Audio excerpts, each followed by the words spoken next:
नमस्कार, आपका स्वागत है हमारे YouTube चैनल शिक्षा सखा पर। आज मैं आपके लिए लेकर आई हूँ कक्षा 7 सामाजिक विज्ञान की हमारा पर्यावरण भूगोल की पाठ्य पुस्तक का पाठ 3 हमारी बदलती पृथ्वी। इस वीडियो में हम इस पाठ के प्रश्न अभ्यास, अति लघु उत्तरात्मक प्रश्न और बहुविकल्पीय प्रश्न उत्तर करेंगे। पिछली वीडियो में मैंने आपको पाठ 2 हमारी पृथ्वी के अंदर पाठ के प्रश्न अभ्यास, अति लघु उत्तरात्मक प्रश्न और बहुविकल्पीय प्रश्नोत्तर करवाए थे। अगर आप मेरे चैनल पर नए हैं और अभी तक आपने मेरे चैनल को सब्सक्राइब नहीं किया है तो प्लीज़ सब्सक्राइब कर लें और बेल आइकन को ज़रूर दबाएं। मैंने अपने चैनल की प्लेलिस्ट में सब्जेक्ट वाइज लिस्ट डाली हुई है। आप जिस भी सब्जेक्ट के लेसन को देखना चाहते हैं मेरे चैनल की प्लेलिस्ट में जाकर उसे देख सकते हैं। मैंने अपने चैनल पर उड़ान, सभी सब्जेक्ट की कार्य पुस्तिका, जीके से संबंधित प्रश्न, पाठ्य पुस्तक के प्रश्न अभ्यास आदि डाले हुए हैं। अगर आप उन्हें देखना चाहते हैं तो मेरे चैनल पर जाकर देख सकते हैं। चलिए पाठ की शुरुआत करते हैं।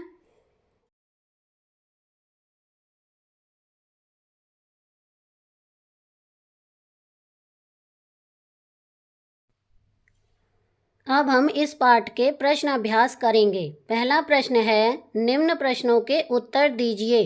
प्लेटें क्यों घूमती हैं? उत्तर, पृथ्वी के अंदर पिघला हुआ मैग्मा होता है। इसमें गति होती रहती है। इसी गति के कारण ही प्लेटें सदा धीमी गति से चारों तरफ घूमती रहती हैं। ये वर्ष में केवल कुछ किलोमीटर ही घूमती हैं। प्रश्न है, बहिर्जनिक एवं अंतर्जनित बल क्या है?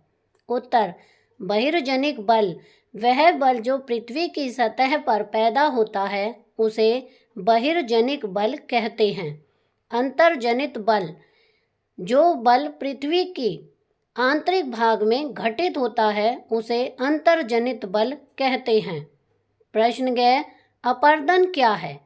उत्तर, धरातल पर जल, पवन तथा हिम जैसे घटक चट्टानों को तोड़ते फोड़ते रहते हैं। चट्टानों के इस क्षय को अपर्दन कहते हैं। प्रश्न है, बाढ़कृत मैदान का निर्माण कैसे होता है? उत्तर, बाढ़ के कारण नदी के समीप वाले क्षेत्रों में बारीक मिट्टी तथा अन्य पदार्थ निक्षेपित हो जाते हैं। इन्हें अवसाद कहते हैं। इसी अवसाद से बाढ़कृत मैदान का निर्माण होता है। प्रश्न 5, बालू टिब्बा क्या है? उत्तर, बालू टिब्बा रेत का एक टीला है।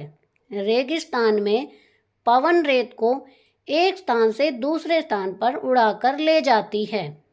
पवन की गति कम होने पर यह रेत एक स्थान पर जमा हो जाती है और एक छोटी सी पहाड़ी बना देती है। इसे ही बालू टिब्बा कहते हैं। प्रश्न 6, समुद्री पुलिन का निर्माण कैसे होता है? उत्तर, समुद्री तरंगे किनारों पर अवसाद जमा करती रहती हैं। यही अवसाद समुद्री पुलिन का निर्माण करते हैं। प्रश्न 6, चाप झील क्या है?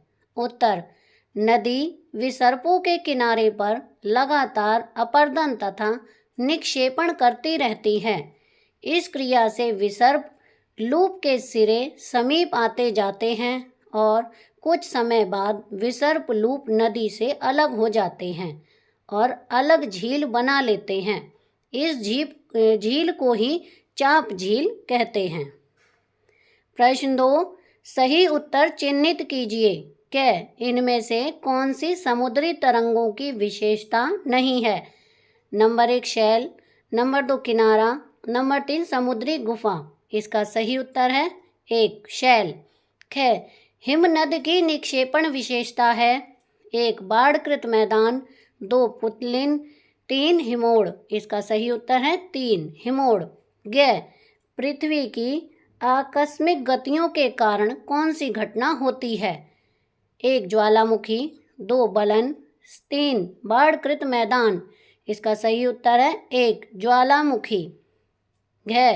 छत्रक शैलें पाई जाती हैं 1 रेगिस्तान में, 2 नदी घाटी में, 3 हिमनद में। इसका सही उत्तर है रेगिस्तान में। अणे चाप झील यहाँ पाई जाती है। 1 हिमनद, 2 नदी घाटी, 3 रेगिस्तान। इसका सही उत्तर है 2 नदी घाटी। प्रश्न 3, निम्नलिखित स्तंभों को मिलाकर सही जोड़े बनाइए। क हिमनद, इसका मिलान होगा बर्फ की नदी से। ख विसर्प, इसका होगा नदियों से। ग पुलिन, इसका मिलान होगा समुद्री तट से।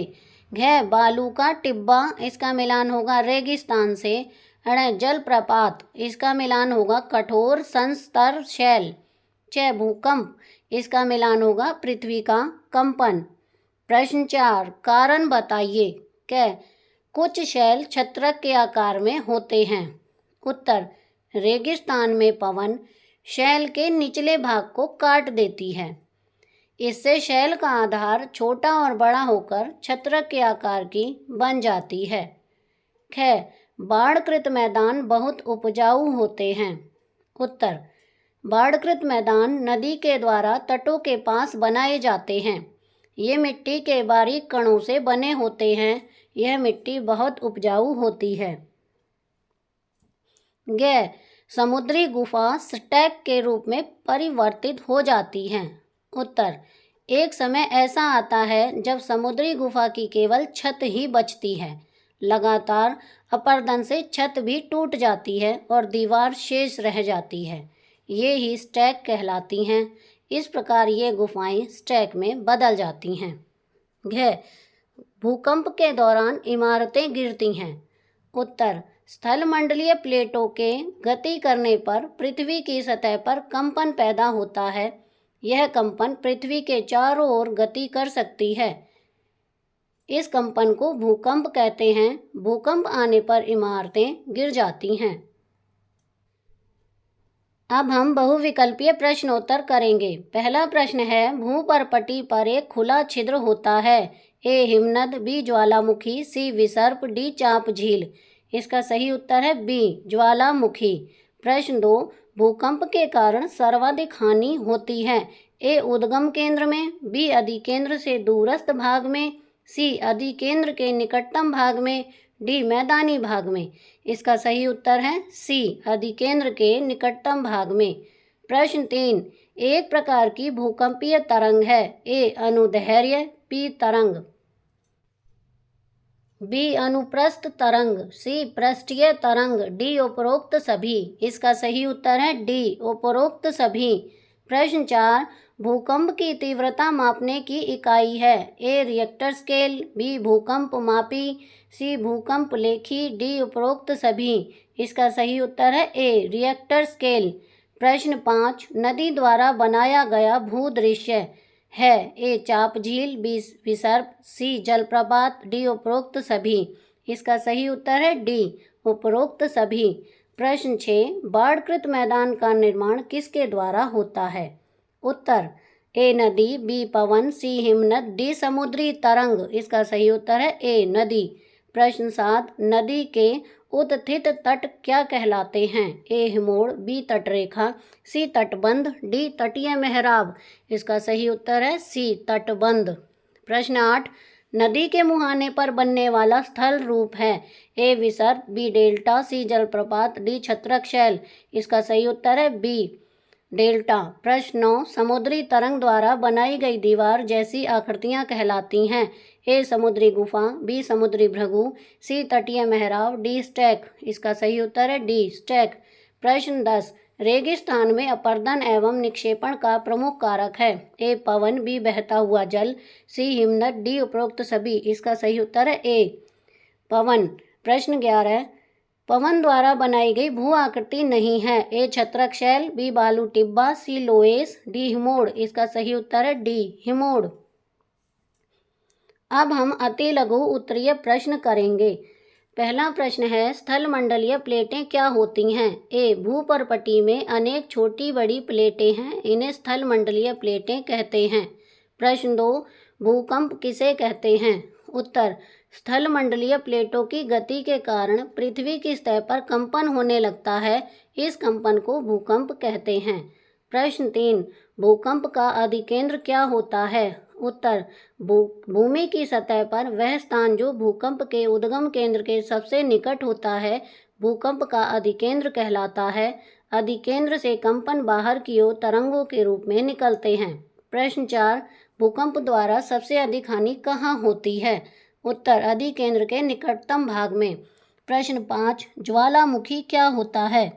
उत्तर ज्वालामुखी भूपर्पटी पर एक ऐसा खुला छिद्र होता है जिसमें से पिघले हुए पदार्थ, गैसें तथा राख बाहर निकलती है।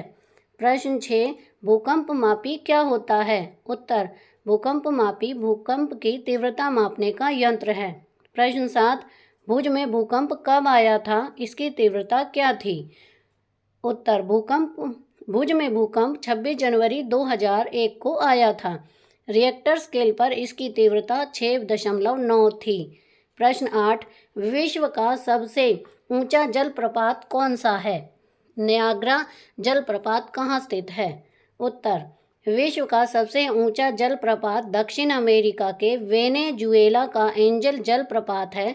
नियाग्रा जलप्रपात कनाडा तथा संयुक्त राज्य अमेरिका की सीमा पर स्थित है। तो इसके साथ ही हमारा पार्ट 3 का प्रश्न अभ्यास का कार्य पूरा हो गया है। अगली वीडियो में मैं आपको पार्ट 4 वायु पाठ के प्रश्नाभ्यास, अति लघु उत्तरात्मक प्रश्न और बहुविकल्पीय प्रश्न उत्तर करवाऊंगी। आपको मेरी ये वीडियो कैसी लगी मुझे कमेंट करके ज़रूर बताएं। प्लीज़ मेरे चैनल को लाइक करें, शेयर करें और सब्सक्राइब करना ना भूलें। Thank you.